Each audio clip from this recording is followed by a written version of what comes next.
तो वो कहा फिर आखिर में, साचे का कोई गाहक नहीं, कोई सत पदार्थ मांगने नहीं आता हमसे, कोई भक्ति मांगने नहीं आता। कहा साचे का कोई गाहक नहीं, झूठे जगत पतीजे जी, झूठे संसार को मांगने आते हैं।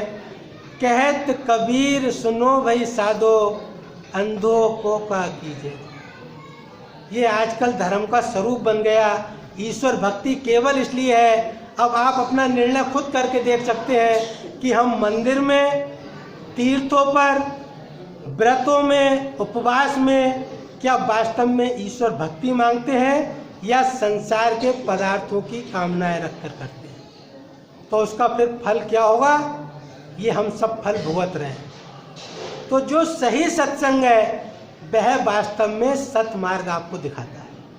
तो जो सत्पुरुष कह रहे हैं, अब आप देखिए क्या कह रहे हैं कि जो 3 प्रकार की कैद है, धन की, तन की, मन की, जो सेवा का स्वरूप है, वो क्या कह रहे हैं, इस 3 प्रकार की कैद से छूटने के वास्ते सेवा रूपी साधन अधिक यथार्थ है।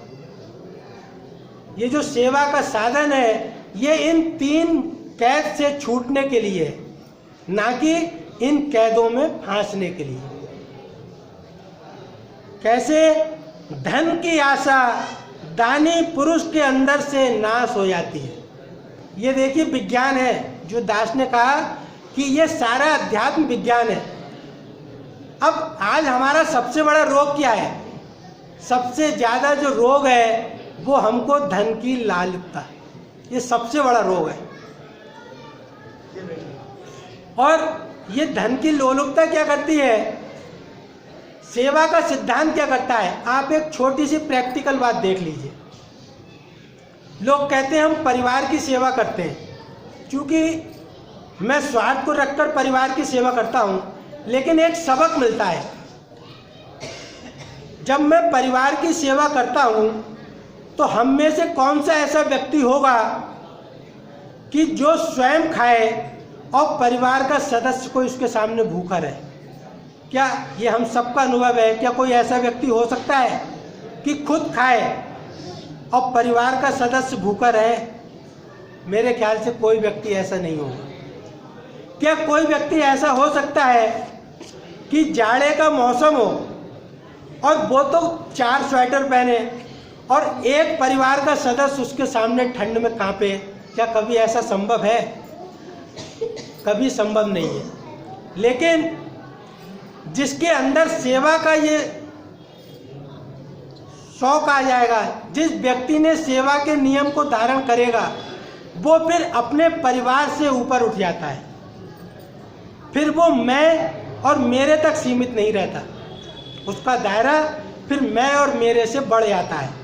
और जब दायरा मैं और मेरे से बढ़ गया तो कभी ऐसा संभव है कि अगर वह ठंड में खूब पैक खड़ा है और उसके सामने कोई ऐसा व्यक्ति खड़ा हो जो ठंड में कांप रहा हो, क्या वो व्यक्ति उसको देख सकता है? तो जो सेवा का सिद्धांत है, ये व्यक्ति को अपने तन के शौक से, अपने धन के शौक से और अपने मन के इस कामनाओं के रोग से ऊपर उठा देता है। तो वास्तव में फिर इसके आगे एक और बात कही, आवाज तो जा रही है।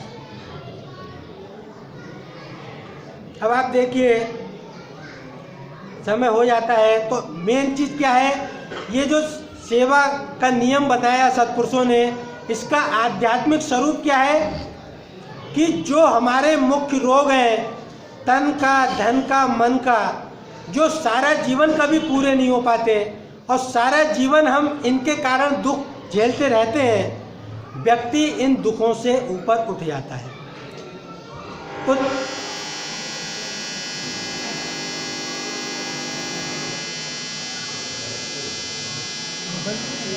डिस्टर्बेंस हो रहा है।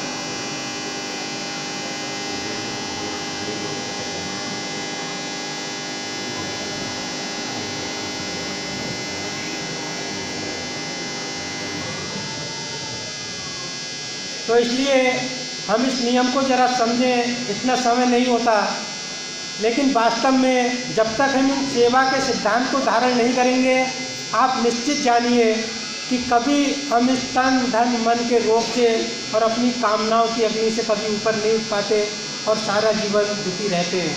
इसलिए इसके पीछे एक और महत्वपूर्ण शब्द है, निष्काम सेवा।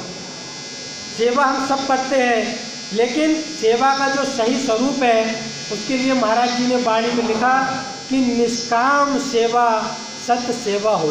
उसके पीछे, क्योंकि सारा जीवन कामनाओं में ही चलते रहते हैं और सेवा का जो सेवा के नियम को अपनाया उसके पीछे भी कामना धारण कर ली तो व्यर्थ गया। हम लोग कभी घर से उठते हैं तो उसकी सेवा करते हैं जहाँ से हमको कुछ रिटर्न की उम्मीद होती है। बोले ये काम करने वाला है, इससे मुझे लाभ होता है, लाओ इसको जरा सी मदद कर दूँ।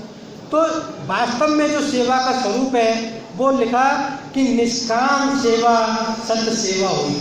तो इसलिए सेवा के सही स्वरूप को समझे।